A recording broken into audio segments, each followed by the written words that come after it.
Peristiwa positif dan negatif. Positif. Peristiwa positif yang terjadi pada usia 8 tahun saat saya duduk di bangku kelas 2 SD. Pada saat itu, pertama kalinya saya meraih peringkat 2 di rapor sekolah. Negatif. Peristiwa negatif yang terjadi pada usia 15 tahun saat saya duduk di bangku kelas 2 SMP. Pada saat saya tidak mengerjakan PR, kami dihukum dengan cara dipukul kepala oleh guru agar berikutnya ingat untuk mengerjakan PR. Pertanyaan yang kedua, selain saya, siapa lagi yang terlibat di dalam masing-masing peristiwa tersebut? Positif, orang yang terlibat adalah orang tua, guru, dan teman saya yang pintar, serta mau membantu saya dalam belajar. Dan peristiwa yang negatif, orang yang terlibat dalam peristiwa tersebut adalah guru saya. Dampak emosi apa saja yang saya rasakan hingga sekarang? Positifnya, saya merasa bangga dan bahagia pada waktu pertama kali saya mendapatkan juara 2 di kelas. Dan yang negatifnya, saya merasa trauma walaupun hukuman tersebut dilakukan untuk membuat murid disiplin, namun tidak harus dengan cara kekerasan seperti 4. Mengapa momen yang terjadi di masa sekolah masih dapat saya rasakan dan masih dapat memengaruhi diri saya di masa sekarang? Karena rasa sakit pada saat kepala saya dipukul masih bisa saya rasakan seperti apa. Dan yang kelima, pelajaran hidup apa yang saya peroleh dari kegiatan trapesium usia dan roda emosi terkait peran saya sebagai guru terhadap peserta didik saya.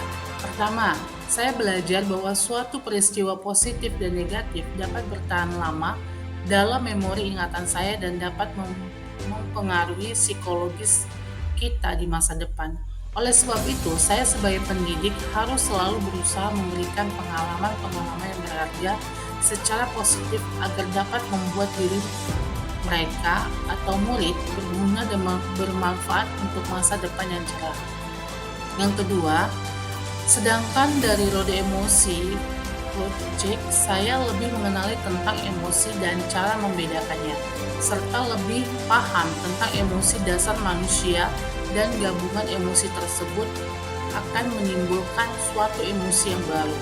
Hal ini sangat penting bagi pendidik karena mampu mengetahui keadaan emosi muridnya dan kita bisa memberikan tindakan yang tepat dalam menyelesaikan permasalahan murid. Lalu pertanyaan refleksi yang keenam. Bagaimana saya menuliskan nilai-nilai yang saya yakini sebagai seorang guru dalam 1 atau 2 kalimat menggunakan kata-kata guru, murid, belajar, makna, peran. Guru adalah penuntun bagi murid agar terus belajar dan mengembangkan potensi dalam dirinya yang memiliki makna hidup dan mampu mengambil peran untuk bisa tampil di kehidupannya. Tugas yang kedua, nilai dan peran guru penggerak menurut saya. 1. Apa nilai-nilai dalam diri saya membantu saya menggerakkan murid, rekan guru, dan komunitas sekolah? Yang pertama, belajar hal-hal baru. Yang kedua, kolaborasi dengan seluruh stakeholder sekolah. Yang ketiga, menjalin komunikasi dengan rekan-rekan guru penggerak. Keempat, menghargai pendapat orang lain. Kelima, belajar dengan sabar dan ikhlas apabila pencapaian kinerja kita belum maksimal hasilnya. Lalu yang kedua, apa peran yang selama ini saya mainkan dalam menggerakkan murid, rekan guru, dan komunitas sekolah saya?